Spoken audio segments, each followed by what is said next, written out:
Welcome to a special Thursday edition of the Steel Curtain Podcast. I'm your host, Tommy Jaggi, joined as always with Shayne Kubas. We've got a special guest today. Trevor Sikkema of PFF is joining us, and we're going to talk about some grades because I know on this podcast, we've had a ton of PFF questions come up before. A few weeks ago, Shayne, you kind of described to the best of your ability to explain the grading process, and there were some clowns about Aaron Rodgers is grading outside of a top 32 quarterback. How is that possible? We're going to get into some of that stuff today, and maybe Trevor can help answer some of those questions that we might have. I personally like PFF. I think that it's an awesome tool to use, and so glad to have you here. Trevor, how's it going? Got PFF grades? People have questions about those? Just a couple. Really? No. Tommy and Shayne, it's so good to be with you guys. I'm excited to get to talk about this. Excited to talk some Steelers football with you guys. And this can be fun, digging into exactly what the Steelers season has been. I know you guys, have talked about maybe some draft things we'll talk about as well with me being pretty big into the NFL draft. And so I'm excited to be here with you guys. Thank you for having me on. I'm looking forward to it. Absolutely. We appreciate and love your football expertise that you bring the NFL Stock Exchange podcast. If you guys don't listen to that, go check it out. Awesome show over there. Shayne, I want to start with you though, because we heard about the JJ Watt comments, and JJ has not been shy about criticizing PFF from time to time. Obviously, his little brother is a former Defensive Player of the Year in 2021, four-time first-team All-Pro.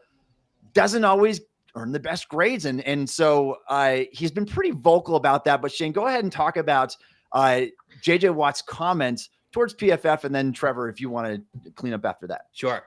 Yeah. So obviously it's a little bit past whenever it happened, but on Pat McAfee showed where JJ Watt spends a lot of time talking with him, basically kind of alluded to the fact that, or at least in his opinion, that the people doing the grades do not have nearly enough context, that apparently they watched the TV copies. Mm-hmm. He mentioned something about like Uber drivers telling NFL players like, hey, I grade your games.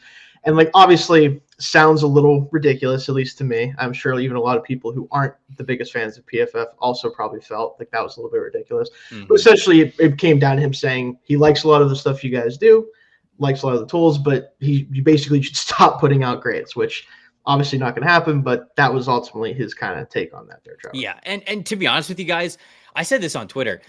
If I believed what JJ Watt believes about the process with PFF, I'd be skeptical of it too. Like, I'd probably have the same sort of opinion. Like, again, like JJ Watt is one of the best defensive players that has ever played the game. And, if it was him or whoever his friend was, and he's like, oh, we had some Uber driver tell me that he was doing all the grades for PFF or something. It's like, first and foremost, we have a lot of part-time data that do data collection and player participation, because a lot of the part-timers, and we have hundreds of part-time data collectors at PFF, where a lot of them it's their sort of intro into the sports industry. And so for people who, I want to be clear, like there are absolutely people who drive for Uber who may also be part-time PFF data collectors. And we think that that's cool. Now, in order to do the grading part of what we do over at PFF, you have to go through all sorts of training, and you have to be honestly, like for the NFL, it's basically only full-time people that do it. I don't know what that story was, or the back and forth of what he heard from somebody or his friend heard from somebody. But the fact of the matter is that if you're grading NFL games, that's our full-time people. And to be honest, I can, get into a lot of the checks and rechecks and everything that goes into that process. But honestly, if I believed what JJ Watt believes, I'd have the same point of view, and I'd be very, very skeptical of what was going on. But I think there's a lot of misconception about how the grades come about. And unfortunately, I think that JJ has some misinformation on what goes on at PFF. Right. Yeah. And obviously there's a wider range of opinions about PFF out there, but at the end of the day, almost everybody uses PFF in some way, shape, or form. If you don't have an account to it, you're at least referencing their grades. And the funny thing, Trevor, is I feel like a lot of fans will reference those grades if they're positive. And on the days when they're not, they kind of just throw them by the wayside. Of course. Right. You tell me there's bias? Yeah. And you know what? A lot, like, Madden goes through the same thing, Oh, right? yeah. I mean, like, and you know, and the players, you know, even the players, like, it's not a PFF independent thing. Anytime you're trying to like quantify anything, you know, people are going to agree, disagree, but that's also sports. It kind of is what it is. But hey, I want to break down the process a little bit and shed some light on that, because you guys talked about a couple of things, whether it's JJ Watt's comments, or I see a lot of people out there just sort of talking about PFF's process. And I do think that people understand bits and pieces of it, but maybe not the whole thing when it comes to the process. So, full transparency, I did not come up through data collection. I started my career as a beat reporter down in Tampa Bay with Peter covering the Tampa Bay Buccaneers. I worked for the Draft Network after that. And then I got the opportunity to come over and do content for PFF, host a lot of their in-studio shows. And so I didn't come up through that data collection. But what I have learned about what goes into the process from a lot of the people that are very hands-on, including my co-host, Dalton Wasserman, who did come up through that part of the business, it's been so much fun to learn more about. So just to give you guys sort of an overview of like the process, what would happen in a week. Starting on Sunday, we do have live grades. Yes. And there are 2 people who are fully trained people, full-time people, who watch. When I say 2 people, I mean at least 2 people for every game. Right. Yeah. Too much for just 2 people, man. Right. There are at least 2 people on every game. Normally it gets broken down into, okay, an offense and a defense. And those people come up with the preliminary grades, watching it live from the broadcast cut. So a lot of the grades, and you know, JJ referenced this, and I know a lot of other people reference this as well, and I think we do a bad job of explaining this. The live grades are, I think for the most part, pretty like decently close to what the final grade would be, but there's so much that then goes into what is the final grade that really comes out on Monday. And that is after we get to that all 22 and we get the film for ourselves. So we have that initial broadcast version of the grade that is done by 2 full-time people for every single game who have gone through the training of what they are looking for and coverage at the linebacker level, at the defensive line level, and they have a good familiarity of maybe the team that they are watching, coaching tendencies, things like that. So they have a good eye for what they are watching, and that's how our preliminary grades set the groundwork. After that, when we get the all 22, then there are 3 different, I will say, like, grading teams or specializations that go through every single game with now the all 22 in hand. And that is everything that happens in the passing game, you know, like quarterback charting, receivers, and I think, and like any work that happens with the tight ends or the running backs in the receiving game. You then have anything that really happens in the trenches, trench battles. And then the last specialization, I believe, is coverage. I think it's all coverage stuff, but hopefully I explained that correctly, because essentially it's 3 different categories that the film breakdown is broken up into.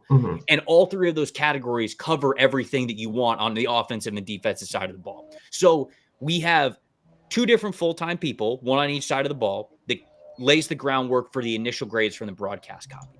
Then we have 3 different people, one from each of a specialized group that goes through specifically with a more trained eye with the all 22 to then make adjustments. We also have like former head coaches, like college coaches, and former like director of player personnel and players on hand on staff that we can ask questions with. Tim Beckman is one of them. He was a head coach around college football for a long time. I've gotten to talk with him a bunch since I came on at PFF. And like, this is the part of the process where, as we are adjusting those live grades with the film, if we have questions about, hey, you know, like, I'm not sure exactly what this coverage is, we can lean on people who have a lot of that experience. Not that we don't our own. A lot of these people who are doing data grading and player grading, they have seen a lot of plays. And so I know that there's the criticism of, hey, PFF doesn't know what they're looking at.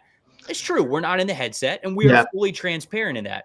But we've seen a lot of footage, and we have a lot of examples that we can even go back to where somebody might go, is this a trap coverage here? Or is this more of just like a plain old quarters? Like, what is it?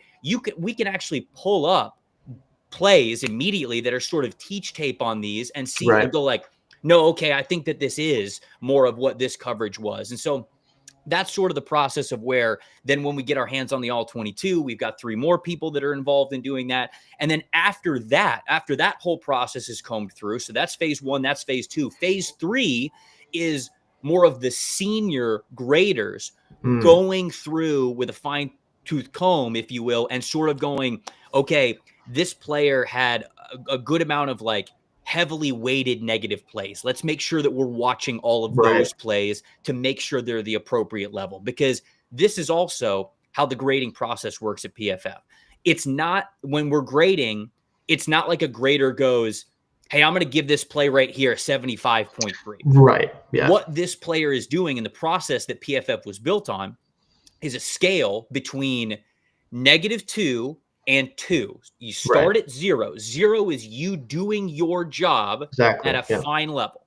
And if you go above and beyond, it goes up in half-point increments. So you could get a plus 0.5, plus 1 for a really great play, plus 1.5 for an incredible play, plus 2 for one of the greatest plays you've ever seen. And it goes the opposite way as well.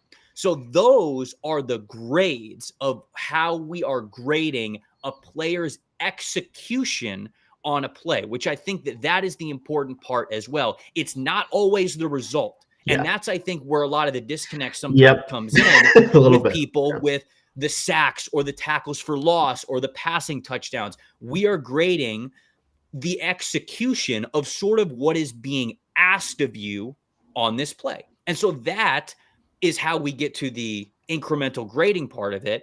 And then from there, once it is combed through on all 3 phases of how we get to those grades that we are comfortable with, the pluses and the minuses, that then all gets married into a formula, which I'm less familiar about.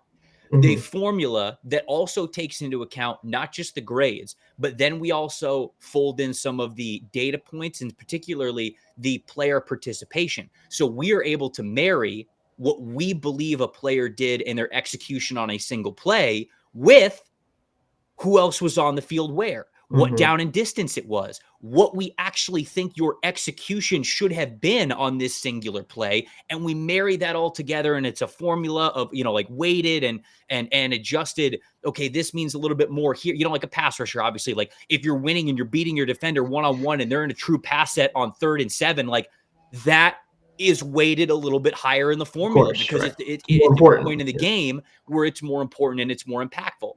That is and that is the process of how we get to that 0 to 100 that everybody sees. So that was hopefully it wasn't too much information to throw out from start to finish, but that is essentially, and I'm sure I'm missing little things here and there, but that's essentially how we get from broadcast copy and the play live as it is to the final grades that you guys see at noon Eastern every single Monday once they lock in, once they come out.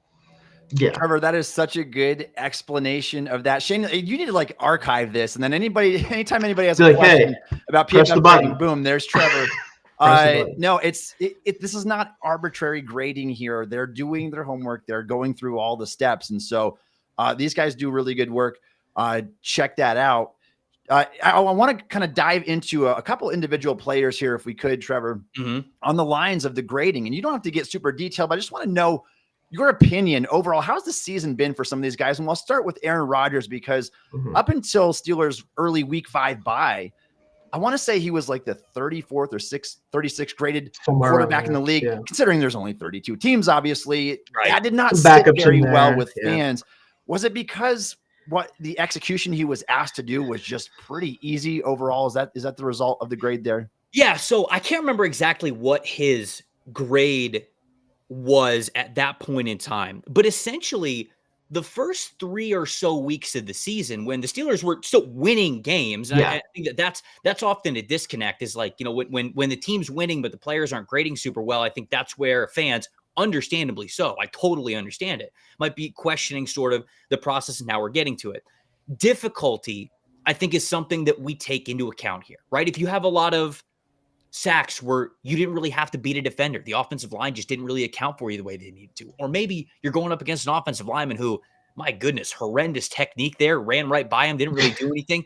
Like, we will give you a positive grade for that most of the time. but it's not going to be like, wow, like you were an unbelievable job here. You beat or whatever. And so specifically, like Aaron Rodgers, for example, that game against the Jets, his stat line looked really clean in that game. He wasn't asked to do a ton. I don't think he had a ton of passing yards, if I remember correctly. He was like 200-ish. Yeah. But did he have I think he had 3 touchdowns and no interceptions. So on the common box score, you go, wow, that's a really clean game. What a great game. They win a nail biter in the end in New York against the Jets. You go back and you watch those touchdowns. Those are blown coverages by the Jets.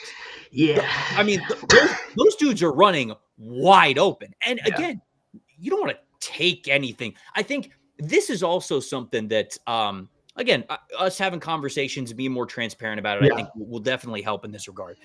People believe, I've seen a lot of people say, well, PFF punishes these players for making these plays, even though they're easy. Punish is not the right word. I think the correct thought here is that we're just not going to, if you had an extremely easy pop pass that you only had to throw 8 yards and Jaylen Warren took it 65 more yards after that, that plays on Jaylen Warren. Like that we give Jaylen Warren. You want to reward the people who actually made the play. And that was sort of the thing with Rodgers, I think 3 or 4 weeks into the season. The average depth of target was low. The difficulty asked of him was really low.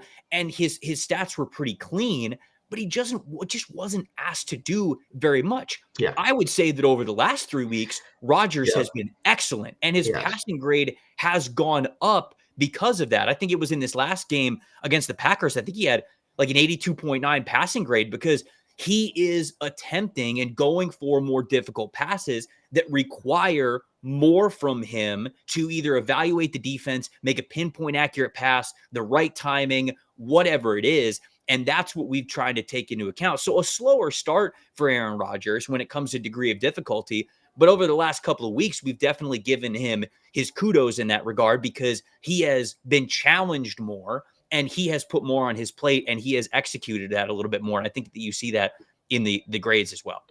Yeah, absolutely. And just to give you an assist here on that, like if you look at the first 4 games, and I'm using PFF right now, 3 big time throws and 5 turnover worthy plays through 4 weeks. Was not doing a lot of high difficulty passes, was not being too bad with the football, but he wasn't taking great care of it overall in terms of risking the football. And I think, not to cut you off, but I just want to make this point as well.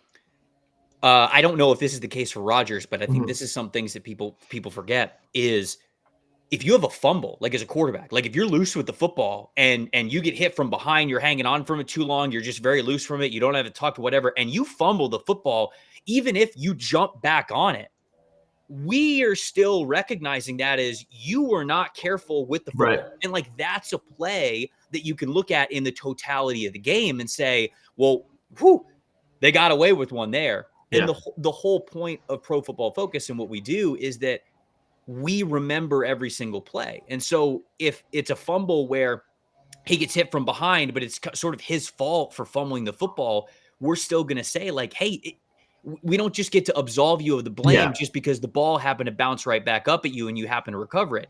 That was still bad on you. And I think those are some of the plays that a lot of people might forget in the grand scheme of things when it comes to wins and losses, where what we try to do is truly make sure that every single play is evaluated on an even playing field like that. Exactly. And I think a lot of people forget that it goes both ways, right? If a quarterback, I'm just going to use Justin Herbert as an example because I feel like this happens to him a lot. If he throws a just piss missile down the middle of the field and it doesn't get caught because the guy drops it or whatever happens, right? You're not going to say that was a bad play from Justin Herbert. It didn't help in the game because it didn't get completed. But on your grading, you're not going to be like, it's a -1 because it was you're not going. It's not going to be how it works. So that helps give that context. And the opposite is also true here. Yeah. If just there, this is Drake May had a couple of these. I think it was in the Saints game where he had just an absolute dime down the sideline, and that was a play where a false start.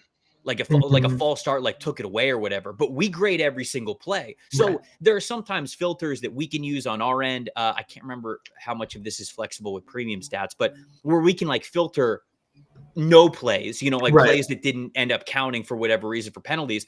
But generally, we want to grade players on every single play. So we would keep that in there for a Drake May because we go, okay, well, there was a false start or something happened or whatever. The play didn't matter. But that's a dime. Like that's one of the best plays that you're going to see all week. And so again, it just goes into every play matters for our evaluation when we're, trying to grade how these players are doing every single week. Trevor, there's another player I want to ask you about, and I'm sure that you've talked about him many times. This TJ Watt. He's been compared to Myles Garrett since coming in together, first round picks in the 2017 NFL draft. I think it's probably a fair assessment to say that Garrett typically grades out better than Watt, and then Watt will have one of those big game splash plays, gets a 92, 94 graded game, whatever it is, that kind of boosts his grade up. They've been going back and forth. And at this point, I mean, let's be honest, address the elephant in the room here. Myles Garrett's just a better pass rusher. He's just a better pass rusher than TJ Watt. He's more consistent. He wins more consistently. So, especially now. And I tell it how it is, and our listeners know that. But over the years, Trevor, if you could just explain a little bit in the times that Garrett has graded out better than Watt, and a lot of people honestly think that PFF influenced the 2023 Defensive Player of the Year, right, in Myles Garrett's favor, because Watt was a close second that year, and he did not get the award despite having the 19 sacks and having a really good season overall. Right. Can you just touch on that, kind of the battle between the two and how they grade out differently? Yeah. So look, just to say right off the bat, we're talking about two of just the best defensive players over the last decade and a half. Yeah. Right. And it's like, I think that as this often happens, you have a battle of these two players, or you have this debate, and it often happens in sports where you're either the GOAT or you're trash. Like it's like one of those two things. It's insane ends of the spectrum. And so we have always I'm actually looking at TJ Watt's career passing grades right now. And if you look at this, so anything above a 90.0, we would consider elite. That's what this is a really good time to mention this as well. I think a lot of people look at PFF grades and they think of it on the school grading scale where they go, okay, well, 75 is a C. That's average. That's, what I got when I was in school, and you're grading this 1 out of 100. So a 75 is an average of a C. That's not the case on our grading scale. No. Whenever this was, brought to life many years ago, 60.0 is average. 60.0 is neutral. If you played a game where you earned a 0.0 on every single play, you did your job, it was fine, you weren't a difference maker, you didn't screw up, you would get a 60.0. So anything above a 60.0 is actually above what would be neutral or replacement, for people who like baseball and wins above replacement and all that kinds of stuff. So anything above a 90 we would consider, or we would talk about as elite. When you look at TJ Watt, we gave TJ Watt an elite pass rushing grade in 2019, 2020, 2021, 24 last season. There have only been 4 years in which he has not had an elite pass rush grade, and one of them is this year. And that might be just because he doesn't have the volume yet, because another part of the PFF formula for season-long grades is you could see a guy, and I think that some people would have this question as well. Like, for example, TJ Watt could have pass rush grades, I'm making this up, somewhere between 75 and 82 every single week. Like it's somewhere between that range every single week for 17 straight games. His pass rush grade for his season at the end of the year would be like a 93.1 if that was the case. You go, hold on. What goes into this? Our formula for season-long grades takes into account and rewards consistency. So if you are consistently good, we give you even more kudos for that. And TJ Watt has been one of those players. And so that's how you get to all of this. And so I don't, when it comes to the Myles Garrett and TJ Watt debate, it really is just, you're kind of splitting hairs here. Myles Garrett is more physically gifted. I think he is more explosive. He is stronger. He is more physically gifted. He wins a lot with technique, but I would tell you that TJ Watt wins from being savvy a little bit more. I feel like he gets his hands up a little bit more. He knows how to force fumbles a little bit more. He knows how to maybe take advantage of less technical offensive tackles at a better clip than Myles Garrett does. But Myles Garrett, in my opinion, is just he is almost a one-of-one player in the game of football, which is crazy to say given all the athletic, crazy freaks that have played this game over the last 50 years. And that's really all it comes down to. We've never really sat here and we're like, man, we got to get TJ Watt out of here. You know, like we got to make sure that Myles Garrett wins every single time.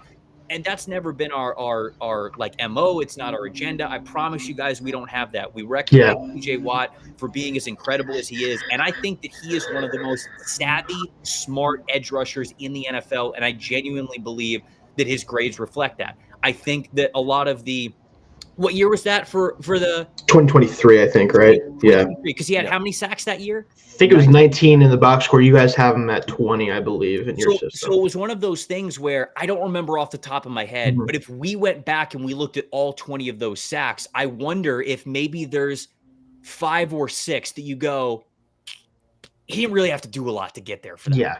And again, that happens. We don't want to punish him for that, but we go, well, some of the production that Myles had might have simply been a little bit more difficult. Some of the sacks that he had on a regular basis, is he getting chipped more? Is he getting double teamed more? Are the quality of tackles that he's going up against more difficult? Do the quarterbacks, are they getting rid of the ball a little bit quicker when it comes to him versus TJ Watt? It's all of these things that we try to take into account for 2 edge rushers that, to be honest with you guys, are just 2 of the best defensive players that have played this game over the last decade and a half.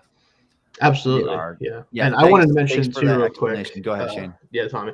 With that debate, because this has been a thing forever, obviously, right? For as long as they've been in the league. To me, it's always been very simple, is if you're just looking at who is the best pure, like you need to beat somebody as fast as possible, as quick as possible, pass rusher, it's been Myles Garrett for the majority of their careers. He's just more physically gifted. He's stronger, just everything about the physicality of the game. He has an edge on TJ. He just does. But what TJ has always done that's so special to me is that he has football instincts unlike almost any edge rusher I've ever seen. And his ability to create negative plays for the offense in ways that almost no other edge rusher does consistently is what has made him so good. Right? It's that stuff. And you can't really compare them in that way because of it. I really just hope people like 10 years from now just remember them as being so good. Like that's kind of what I hope at this point. Yeah. And here's a quick one, because I just looked this up while you were talking there, which, by the way, so Myles Garrett's pass rush win percentage, you talk about him as a pure pass rusher versus TJ Watt. His pass rush win percentage is consistently throughout his career above 22% every single season for an entire season. TJ Watt hasn't had a pass rush win percentage above 20 once in his career, and Myles Garrett has done it 1, 2, 3, 4, 5, 6 times. Now, that goes into exactly what you guys are saying, where if you go from a pure pass rush perspective, Myles Garrett is more efficient. He is more efficient at getting in the backfield and affecting the quarterback when it comes to creating pressures. However, you guys just talked about the savviness of TJ Watt. Myles Garrett, for his entire career, has 17 batted passes. You know how many TJ Watt has? Oh, man. 40. Oh, yeah. He has 40.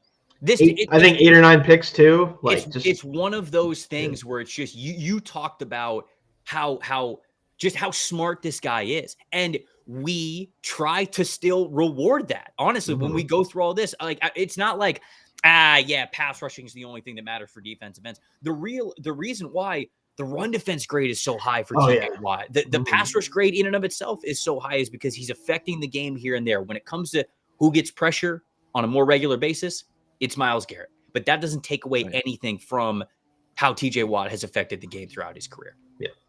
Trevor, I have one more player I want to ask you about because he's been at one of the big topics among the Steelers right now. Yeah. And they're not playing him. That's Nick Herbig. He's 23 years old still. He can win at a high clip. He's bendy around the edge. He's got a variety of moves. I mean, he's the player that we saw at Wisconsin. Right now in the NFL, what do you make of his game overall? Because right now he's the 4th graded edge rusher in PFF. And for my money, and I think that most of the fan base knows this at this point, he is a better pure pass rusher than what TJ Watt is now. Watt's obviously drawing more attention, the 3rd most chipped and double team player in the NFL. That's a big factor there. But how good do you think Herbig is right now, and how good can he be? Yeah, look, I think Herbig is fantastic. And you look at him over the last 3 years, I pulled up his data just as you were asking that question. 80.2 pass rush grade in 2023 as a rookie, 91.5 last season, and a 90.1 this season, albeit, of course, a small sample size. But when you look at the pass rush win percentage, 18.5 as a rookie, 16.3 last year, 19.2 this year. So this dude's an animal. Now, I think the reason why the Steelers maybe aren't playing him as much as you would expect from a player with that kind of production is his production is a little bit streamlined in how you align him. Because when you look at Nick Herbig, he is like 6'2", 6'3" about 240 pounds, 240, 245 pounds. He's a little bit lighter for an edge rusher. Yeah. And when I watch Nick Herbig, the best of him and those best plays come from when he is in a wide rush alignment. Sometimes that comes when he is in a 2-point stance as a stand-up linebacker, but even when he is hand in the dirt in a 3-point stance, he is often very far removed from the line of scrimmage in that wide alignment. The reason why you would do that is because you want to give him maximum space to not only have a runway to create all sorts of momentum towards the offensive lineman, create a little bit better speed to power, have a little bit better, more effective of a bull rush than you would maybe if you were just right in front of the offensive lineman, but also with a guy who is as twitched up, as savvy, and who has the option to attack the outside and inside shoulder, you want to make sure that offensive tackle is on an island. Yeah. So when you were in a wide alignment, think about it. Just, close your eyes unless you're driving right now. Don't do that. When you have a guy who is way to your left, if I'm the left tackle and I've got a guy who's aligned pretty far out to my left, you have to kick all the way out to him to try to protect that outside shoulder so he's not getting around the outside shoulder and straight into the quarterback. Well, when you do that, you get further away from your help. You get further away from where that left guard is next to you. So that opens up the inside spin move, the cross chop, just some sort of arm over move for him to not attack the outside shoulder, but all of a sudden go on the inside. So Herbig is often put in really advantageous situations where he can do exactly that. That's not something that happens every single down and every single play. So he is more of a situational player right now for the Steelers, but I would think that they would have more situations where he is getting a little bit more involved. Now, we're halfway through the season. He's on pace to play the most snaps that he has in his career, which I think is worth noting here. But he is more of, in my opinion, the juice pass rusher, like a Nick Benito type, maybe for the Denver Broncos, than he is necessarily anybody who would compete with J.J. Watt for 3-down type of roles on that defensive line. Yeah, and I think the biggest thing and I'm a Wisconsin fan, just throwing that out there, so I watched a lot of him while he was coming out. I definitely was interested in him for the Steelers and was happy that they picked him. When I watched him in Wisconsin, it was very clear that, yes, he wasn't very big. The arm length was kind of iffy for sure, but, man, he just won on the outside so easily. Like he beat that outside shoulder of the tackle so often that it was just like, I think he can keep doing it. And so far he has, but it is a situation where he's not TJ as a run defender. He's not even Alex Highsmith as a run defender. Right. And that feeds into it. And I think that you got to remember this too. And I know that you guys know this, but you don't get to have Nick Herbig doing that without TJ Watt on the other side. Right. Yes. Because formationally and structurally, you have to have TJ playing as a 5 technique on the other side to make sure that he is able to set the edge, and they are strong to that side of the line of scrimmage. Because if you are isolating Nick Herbig one-on-one versus the offensive tackle, then if you just do the math, if it's 5 versus 4 on down defensive linemen, you then have 3 defensive linemen, whether it's Cam Hayward, TJ Watt, and Keanu Benton, whoever it is, Derek Harmon, whatever.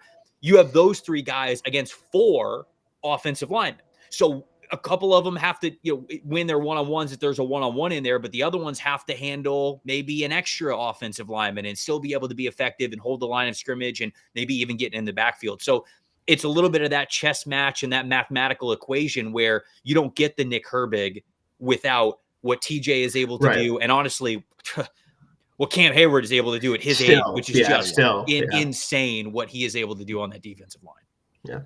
Yeah, I think at the very least, Trevor, Nick Herbig is forcing NFL evaluators to kind of reevaluate during the draft process. Like, you can't just judge a guy by his height, his arm length. Like, there are way more that goes into rushing the passer than that. And I think that he is an example of that.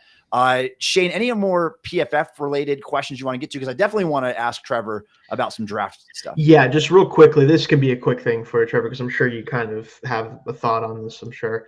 How to best utilize PFF's tools and resources for the average fan. Because the grading, like, it's fun to look at the grades, admittedly, and like people can take them and leave them and all that good stuff. But you guys have a lot more on PFF that people can utilize, whether it's for fantasy, college stuff, whatever it may be. So how do you think they could best get that? Like, if you get a PFF subscription, right?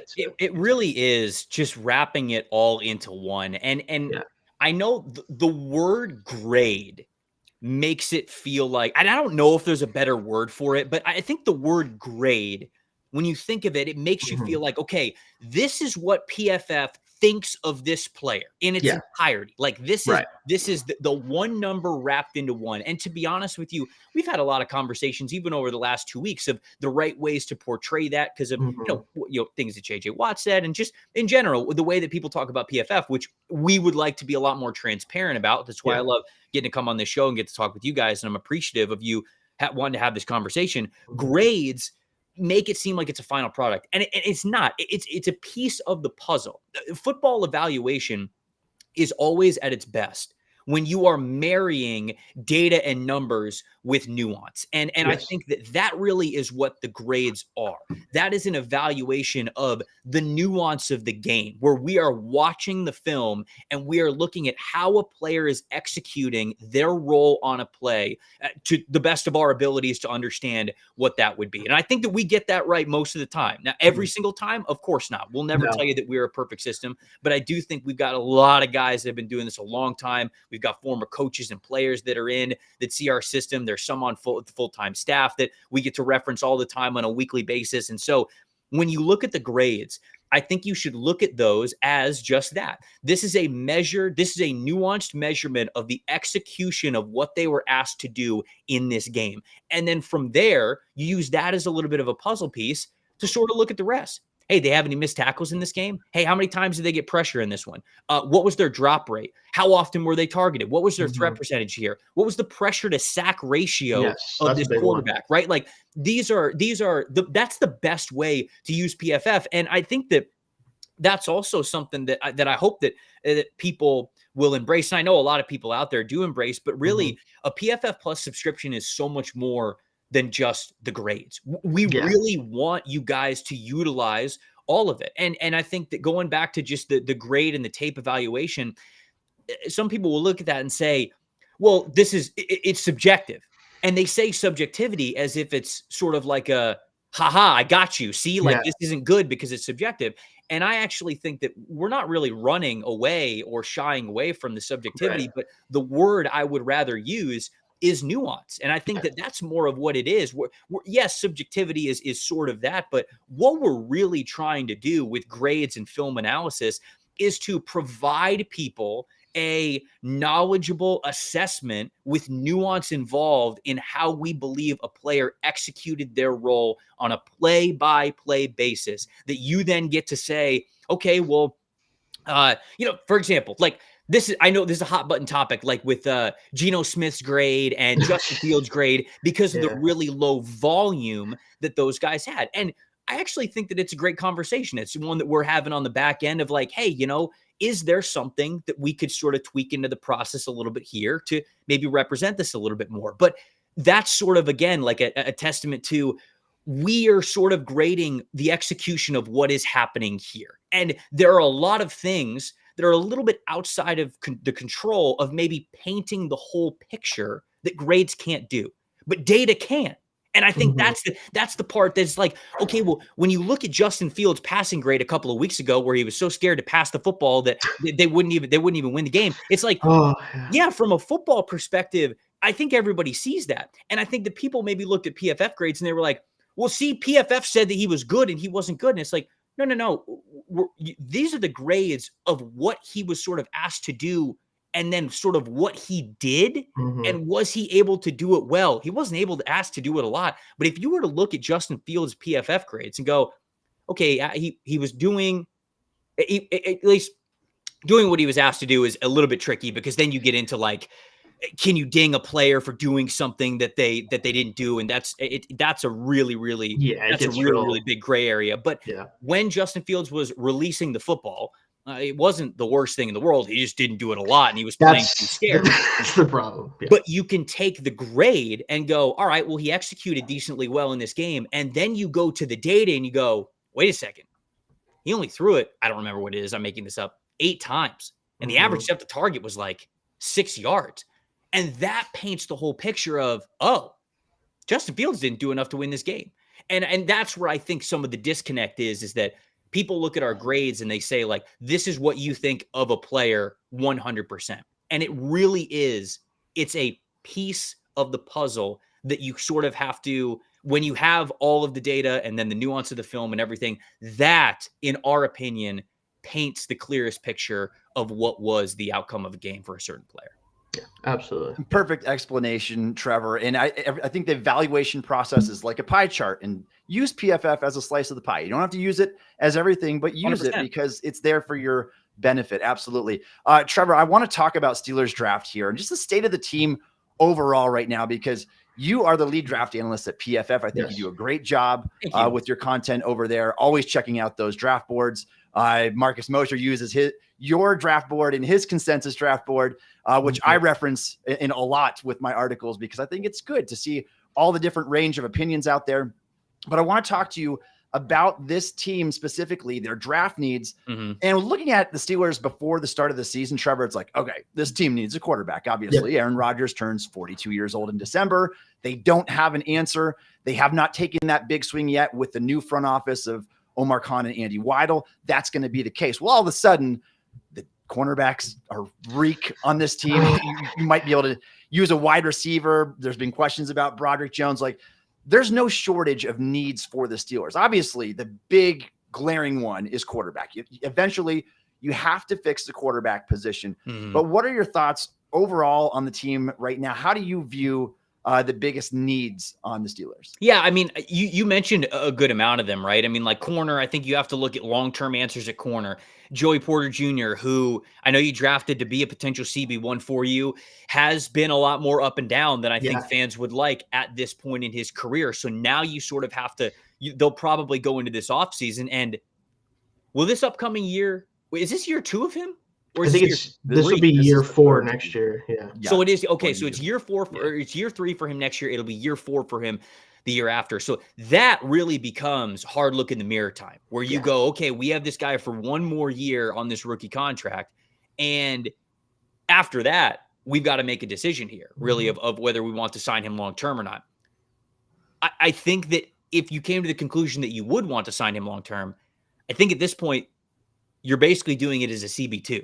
You wouldn't be doing it as a CB1. So I think they're going to be looking at cornerback no matter what. I think that Jalen Ramsey is kind of like a do-it-all player for you. Like, he can play safety, he can play corner, he can play nickel, he can play outside. So I feel as though he can still do it all for you, although it's not at a level. Quite the same level. It's not quite the same level that he has been before, but cornerback, I think, is definitely a big need on this team. I feel like safety is as well. Yeah, I put DB here because I feel like in general, like, I mean, if you're trading for Kyle Duggar in 2025, I don't know if they're taking a flyer, right? They're trying to see if something sticks here. Wide receiver, man, it's tough. I liked Roman Wilson. Me too. That's the thing, and they just Tommy, you can talk about this. They're starting to use it. I broke down every one of his route runs the last several weeks now, and the guy gets open. You got to find a way to use him, and I think he was really good last week. He set 74 yards and a touchdown, perfect pass rating when targeted. Like, maybe that's not as big of a need now anymore. It's like the secondary, way bigger need than wide receiver. Feels like, at least. I'm still holding on to my Roman Wilson stocks because I liked him a good amount when he was coming out. They need a wide receiver too. So I feel like second half of the season, they could lean into him a lot more. And then obviously the other thing that you guys brought up, Broderick Jones has really struggled throughout his career to this point. And I like Charlie Fautanu. I think Mason McCormick can be a good starter for you. Zach Frazier's the man. And so it's like, you've got some good young pieces on that offensive line. And certainly, I didn't hate it at the time, right? I mean, like, I don't even hate them really investing into a young offensive line, because in theory, if Broderick Jones were better, you'd feel really good about this offensive Pretty line much, moving yeah. forward. But instead, now you've got to think about offensive tackle. I think this is double-edged sword. I was going to say, I think the good thing for the Steelers is I don't think there's going to be a ton of early offensive tackles in this class because there's not like a lot of home run guys, but there are players in the class who you could go, I could see it. Like this guy could be a solid starter for you. So you don't often get this in draft classes, but maybe you actually might have the freedom to wait a little bit on an offensive tackle, address it early on day 2. Well, maybe you go for a quarterback in round 1 or maybe a corner, depending on, what's going on with the quarterback position. But that's sort of my treetops view of the team. But to be honest, like I was excited to come on here and hear from you guys because you guys know the team at this point certainly better than I do as an outsider. We could definitely talk about that. And again, I watched the Stock Exchange podcast with you and Connor Rogers for a very long time. I think you guys do a really good job. And I do personally, not that I publish it anywhere or anything like that, but I do watch last 2 years about 200-ish players a year for the draft prospect. So trying to get more and more into that, partially for the Steelers, but also just to do it. And they right now at this point, you watch this team and it's just so clear that teams know exactly how to attack them in the secondary. They do not cover well enough. They do not have the burst. They don't have the juice at all in the secondary. I think the average age, you said, Tom, is 30. You can't be averaging, like your starting secondary cannot average age 30. It simply cannot in the NFL. What? Derek Slay's 34. Ramsey's 30, 29, 30. JPJ's is definitely the youngest one. Yeah. Like it's just, you start looking at some of these ages. Chuck Clark plays a lot. Jeez. Like you can't do it in the NFL and survive. It doesn't matter how good your pass rush is. And that's part of the problem is like, you could say like, oh, the pass rush isn't getting it done. How are they going to get it done when the ball comes out in 2.5 seconds? Because there's someone open every play. So it's tough. Man, I did not realize that about that. Now I figured the secondary obviously was like I mentioned, an area of need for them. But yeah, the average age of 30 in a secondary, that's not what you want at all. Oh, yeah, I tweeted that out the other day. Darius Slay, 34.8, Jalen Ramsey, 31, Chuck Clark, 30, Peppers, 30, Thornhill, 30, Duggar, 29.6, James Pierce, 29. Everybody's old except for Joey Porter and Corey Trice, who's not played an NFL snap because he's made of glass right now, but maybe we'll see him back on the field. I loved his team. I did too. Both of us. Honestly, he's been awesome when he plays. He just rarely plays. When that draft happened and Tommy and I were covering the draft, like we both were like, I had Corey Trice in like the second round. Yeah. I would take him, but then you factor in the injuries and stuff. But I think I gave him like a 3rd round film grade, but then just with the injury included, you go, he's going to get drafted on day 3 for sure. Yeah, because he tore his ACL again.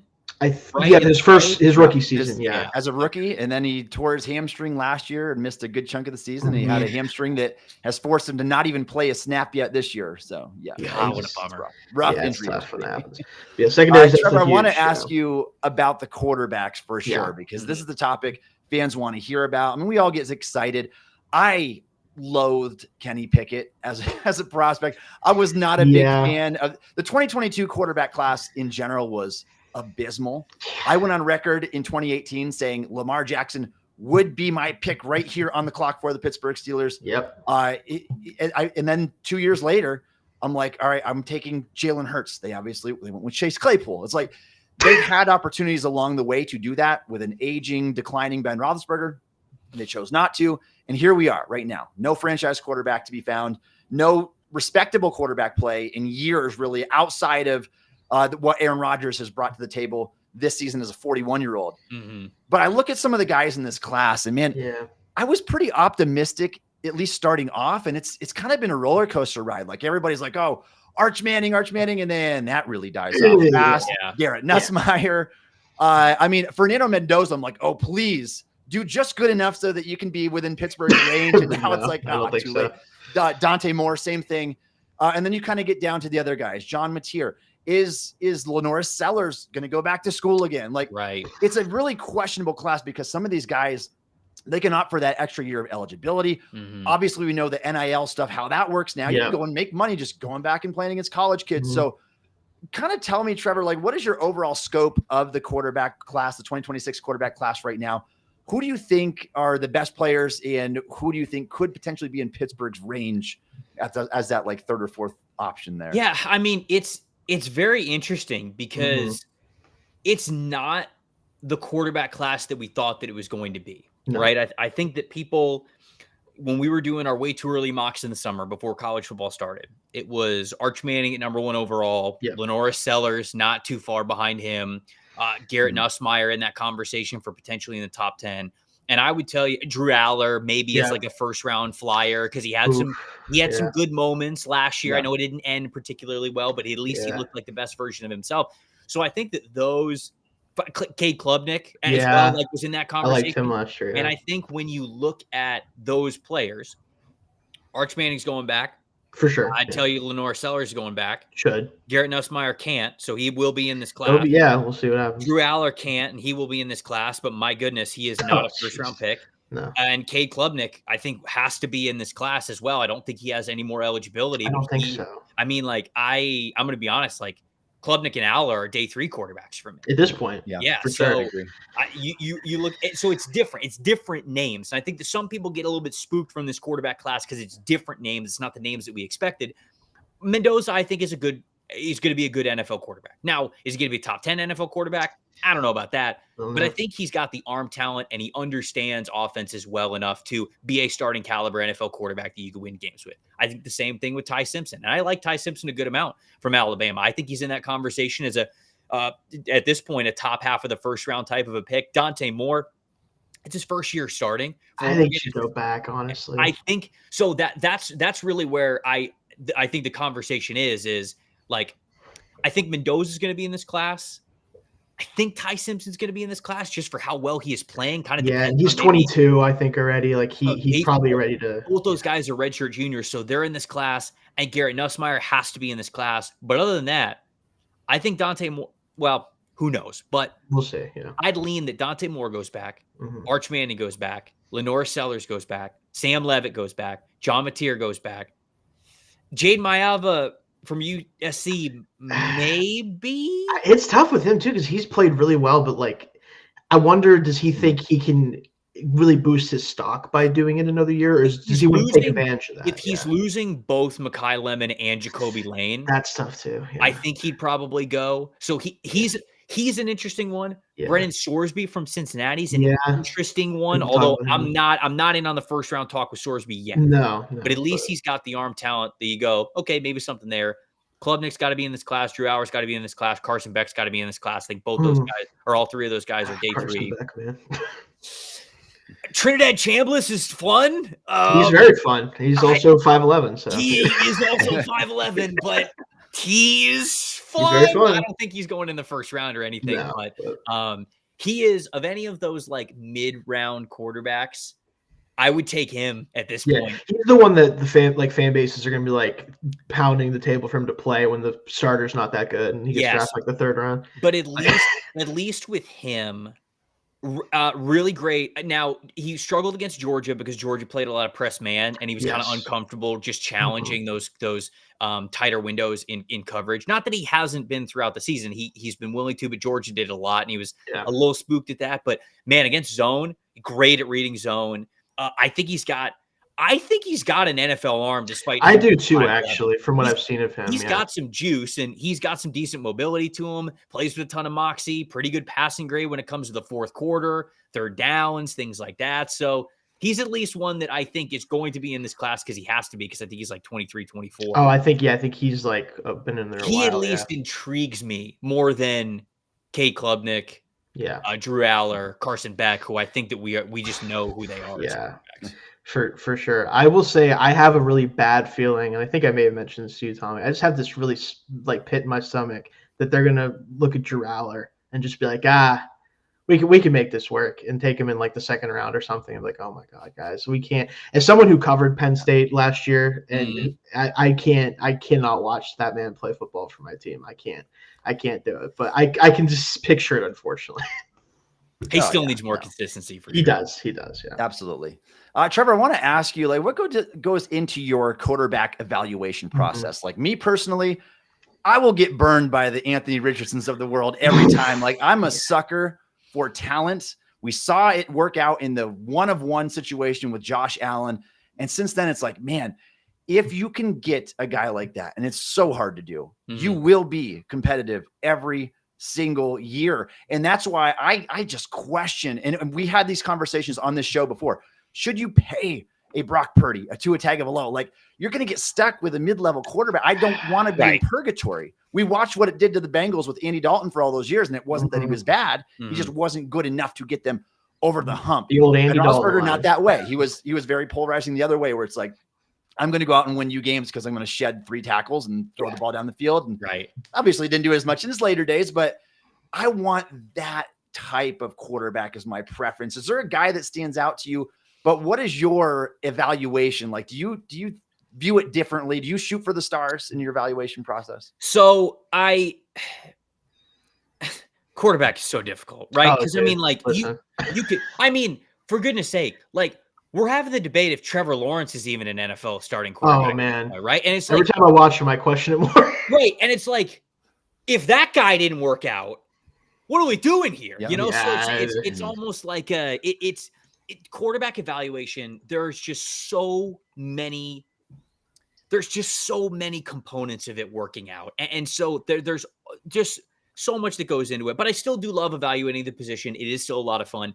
So the way that I break it down is, I have 10 different categories for quarterback evaluation. I'm not going to give away the secret sauce, but like it's stuff like clean accuracy, ball velocity, football IQ, and out of structure decision making, like things like that, where I've got these 10 categories that I work with here, and each of them are weighted a little bit different. It all adds up to 100, but the weight of it is a little bit different. Like, for example, the distance that you could put on the ball, that's not as important. Now, is it something that's important to play quarterback? Right. Yes, but that's not as important as, like, in my opinion, the overall decision-making that you have as a quarterback. So the weight of how many points you can earn to add up to 100 is scaled a certain way, and then it is scaled into 2 different categories. I just started doing this recently over the last couple of years, but I think that I've enjoyed doing it.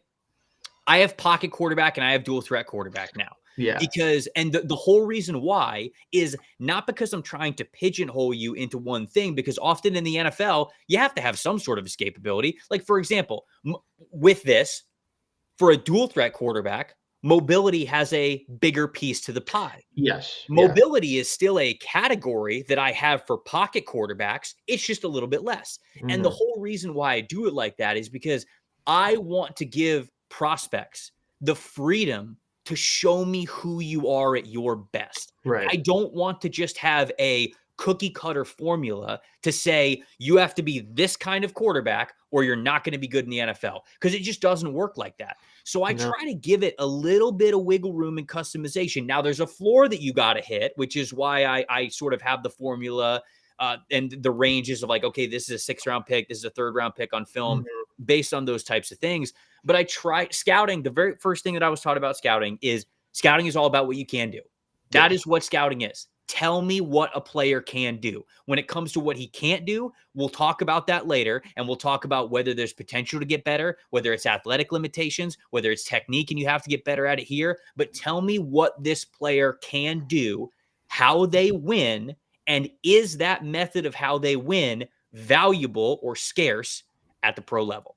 So that's how I build my evaluation with quarterbacks. And so, to what you were talking about of these guys that can hit this massive ceiling, like an Anthony Richardson or a Josh Allen, or I understand why people are so slow to give up on Lenora Sellers because of just what he can do in the ceiling of the physical abilities. Within my formula, I give you the freedom to showcase those things and to be above and beyond there. And that all goes into, again, that formula of first rounder, late first, early second rounder, second round grade, day 3 grade, like whatever it is for all of these guys. And so it really just, I don't have a particular preference, because I think there's too many different types of quarterbacks that win football games. I mean, right? I mean, you just have, you have players who are much more dual threat about what they do, who win football games. You've got guys who push the ball deep down the field. You've got game managers. And just so much of that has to do with the offense around them. So I always try to give these quarterbacks the ability to shine brightest in whatever their abilities are. And then I kind of go from there and see, okay, how much of that really translates to the NFL level and how valuable is it? Yeah, I like that a lot. I think it does matter. I know we got to get you out of here. We got to get going here in a second, but I did want to mention as well for me, because the quarterback thing is so hard, right? Like it's the, if anyone ever figures it out fully, they'll own the world. They if you can go to somebody and they can tell you exactly how good a quarterback is, they will be able to get paid whatever they want, right? Right. But my two things that I've noticed that's helped me a little bit as far as get closer to being more accurate with that type of stuff. How do they handle pressure? Whether that's managing the pocket, whether it's scrambling, how do they beat pressure? Can they do it consistently? And then honestly, this is for me personally, your arm talent still matters a lot. And like, not so much like throw power, ability to throw far, but like, can you layer throws? Do you have the ability to change up your angles of the throws and how you can do that type of stuff? That matters a ton to me because it gives you more tools in your tool bag as a passer. So that's just something I want to throw out that I always try to look for with guys at this point. So there's two categories that I like to put quarterbacks in specifically, and that is intermediate middle of the field. So 10 to 19 yards down the field between the numbers. Who are you attacking over the middle of the field? Can you layer those throws? What do those throws look like? So I love to see that because you have to be able to do that to unlock the entire field at the NFL level. And then third and long situations. You talk about pressure situations. Obviously, who you are under pressure definitely matters. There's no question about it. I think you're right on there. But also the third and long situations, right? When your team needs you to win with your arm, can you do it? What is your passing grade? What's your completion percentage? Are you somebody who pushes it far beyond the sticks, or do you rely on guys to get yards after the catch and you're throwing it short of the sticks? Really just who you are when your back is against the wall in those situations. Those are two, just to add on to what you said, as areas where I like to put quarterbacks into. Absolutely. And Trevor, love your evaluation of that. I mean, in a conference that includes Josh Allen, Patrick Mahomes, Joe Burrow, Lamar Jackson, Justin Herbert, and now Drake May, it's like you got to find your guy. And maybe the Steelers will do that this year. Maybe this will be their year finally to fix the quarterback problem, a problem that they've had really since the aging days of Ben Roethlisberger, maybe 2017 and beyond. Trevor, thanks for coming on the show today. We super appreciate that. Make sure you follow his written work at Pro Football Focus, PFF.com. Check out what he does in terms of the draft evaluation. If you're not subscribed to Pro Football Focus, I think that you should be. If you enjoy the content on this channel, make sure you keep coming back. You can follow Trevor on X at Tampa Bay Trey. You can follow me on X at Tommy Jaggi. You can follow Shayne on X at Shayne Kubas. You can check out our written work on stillcurtain.com. We go live every Monday, Wednesday, and post game on the Still Curtain YouTube channel. So make sure you check that out. Thanks again for listening, everybody, to the Still Curtain podcast.